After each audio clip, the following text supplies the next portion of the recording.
Hello friends, welcome back to PT career. రీసెంట్గా నేను బయటికి వెళ్ళి వస్తుంటే డ్రంక్ అండ్ డ్రైవ్ నిర్వహించారనమాట. రోడ్ బ్లాక్ చేసి మరి బారిగేట్లు పెట్టి మరి అయితే పక్కనే వైన్స్ కొంచెం ముందుకు రాగానే డ్రంక్ అండ్ డ్రైవ్ పెట్టారు. ఓకే, పట్టుకునే వాళ్ళందరూ కూడా ఎవరో కాదు పాపం. పొద్దున్న దాకా సుతారు పనికి పోయి వచ్చి లేదా పెయింటింగ్ పనికి పోయి వచ్చి ఆటో డ్రైవర్ని పట్టుకొని పెడతా ఉన్నారు. ఫైన్ కట్టు, ఫైన్ కట్టు, ఫైన్ కట్టు అని.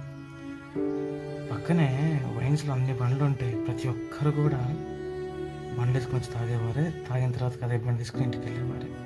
వీటి మీద దృష్టి పెట్టారు. ఆ వైన్స్లో ఒక నియమం పెట్టండి. బండి మీద ఎవరైతే వస్తారో, వాహనాల మీద ఎవరైతే వస్తారో వారికి మద్యం అమ్మబడదు అని ఒక బోర్డు పెట్టండి. ఆ రూల్ తీసుకురండి. అక్కడ తాగొద్దని రూల్ తీసుకురండి. ఇంటికి వెళ్దాకని రూల్ పెట్టండి. ఇవేవి కాదు. అయితే ఇవన్నీ పక్కన పెడితే అట్లా డ్రంక్ అండ్ డ్రైవ్ నిర్వహిస్తున్న సమయంలో అందరినీ బైక్పై వచ్చే వాళ్ళని, ఆటోలని ఏరా పోరా రారా అంటూ చేయలేపడాలు చేస్తూ ఉన్నారు అనమాట.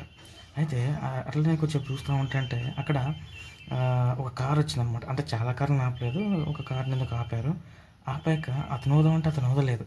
ఊదకోకుండా ఏం చేశారంటే ఒక ఫోన్ చేసి అక్కడ ఉన్న ఎస్ఐ గారికో సంథింగ్ ఎవరికి ఇచ్చారు. ఆయన ఫోను అటెళ్ళి మాట్లాడి వచ్చి ఆ ఫోన్ ఇచ్చేసి ఆ కార్ని పంపించాడు. పేదలకు ఒక రూలు, డబ్బు పలుకుబడిన వాళ్ళకి ఇంకా రూలు. ఇంకెక్కడుందండి న్యాయం? మారాలి. చెప్పాను కదా లాస్ట్ వీడియోలో చెప్పినట్టు, ముందు మనం మారాలి, తర్వాతకి ఈ సమాజాన్ని, ఈ గవర్నమెంట్ పాలించే రాజును మార్చాలి. అప్పుడే సమాజం బాగుంటుంది, ఈ దేశం బాగుంటుంది. Thank you for watching.